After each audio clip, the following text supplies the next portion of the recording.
Good morning, শুভ সকাল। 4টের দিকে মাছ ধরতেছি কল্যাণী ঝিল পার্কে মাছ ধরতেছি। 600 টাকার টিকিট। ভোরবেলা ঘুমোতে উঠে এসেছি, দেখা যাক কি হয়, ঠাকুরের কিবা। এই যে এসে গেছে একটা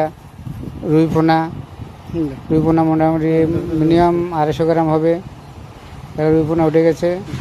মাছটা আমি ছাড়াবো, দাঁড়ান, দেখতে থাকুন আপনারা। মাছটা ছাড়াচ্ছি, ছাড়িয়ে একটা নেটে রাখবো।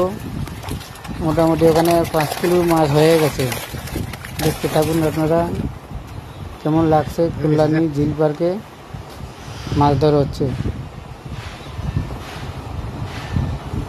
যদি ভালো লাগে লাইক, শেয়ার, কমেন্ট করে দেবেন। থ্যাংক ইউ বলে রাখলাম।